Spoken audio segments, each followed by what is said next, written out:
আমার আদরের ছোট্ট বন্ধুরা, অনেক অনেক আদর তোমাদের। আমরা এসে গেছি গল্প গাঁথায় রবি কথা নিয়ে। আজকে বলছি রবি ঠাকুরের এক মিষ্টি দুষ্টমির গল্প নিয়ে। ছেলেবেলায় রবীন্দ্রনাথ খুব পড়ুয়া ছিলেন। ছোটবেলা থেকেই নানা বিষয়ে তার পড়ার খুব শখ ছিল। কখনো কখনো রামায়ণের করুণ বর্ণনায় চোখ দিয়ে নীরবে জল পড়ত। তো তার হাত থেকে জোর করে দিদিমা বই কেড়ে নিয়ে চলে যেতেন। কখনো সম্পূর্ণ অর্থ না বুঝেও সংস্কৃত শ্লোকের ছন্দের দোতনায় তার হৃদয় আন্দোলিত হতো, আনন্দে নেচে উঠত। তো সেই সময় প্রখ্যাত সাহিত্যিক দীনবন্ধু মিত্রের জামাই বারিক প্রহসন নামে একটি বই প্রকাশিত হয়েছে। এখন বালক রবীন্দ্রনাথ, তার এই বই পড়ার বয়স হয়নি, কিন্তু এক দূর সম্পর্কের আত্মীয়া বইটি পড়ছিলেন। রবীন্দ্রনাথ সেই বই পড়ার জন্য যথারীতি পাগল হয়ে উঠলেন, আর তার আত্মীয়া তিনিও বইটি বালক রবীন্দ্রনাথকে কিছুতেই দেবেন না। সেই আত্মীয়া কি করতেন, বইটি এক বাক্সের মধ্যে ঢুকিয়ে চাবি দিয়ে তবে তিনি যেতেন। একদিন সেই আত্মীয়া বাড়িতে ঘরোয়াভাবে সকলের সঙ্গে তাস খেলছিলেন।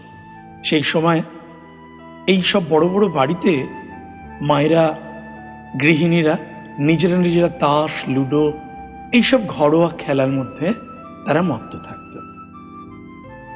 রবির একটু ইচ্ছে নেই তাস খেলার মধ্যে, কিন্তু চুপ করে বসে আছে চাবি গোছাটি কখন কি করে নেওয়া যায়।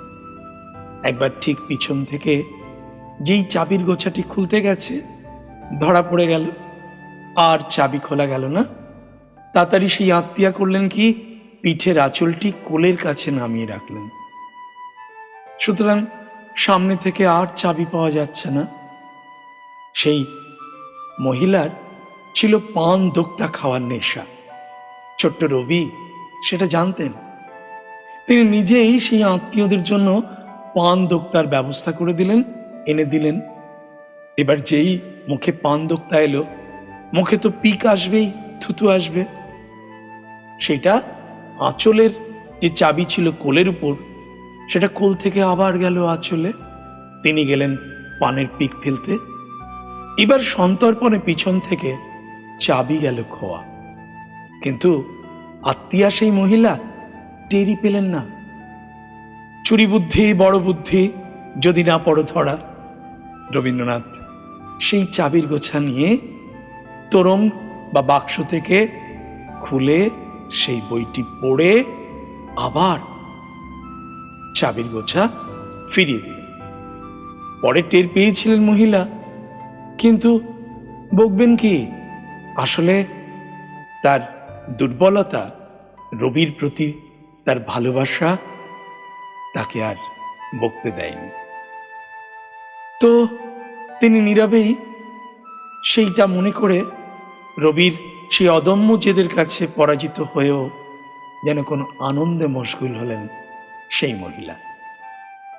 এই গল্পটা আমরা গুরুদেব নিজের যে জীবন স্মৃতি, সেই জীবন স্মৃতি থেকেই পাই, যা রবীন্দ্রনাথ ঠাকুর লিখেছিলেন বিশ্বভারতী গ্রন্থ বিভাগ থেকে 1362 বঙ্গাব্দে, যা প্রকাশিত হয়েছিল। ঠিক আছে, সকলে ভালো থাকবে। আর আমাদের এই গল্পগুলি কেমন লাগছে জানাতে ভুলো না কিন্তু।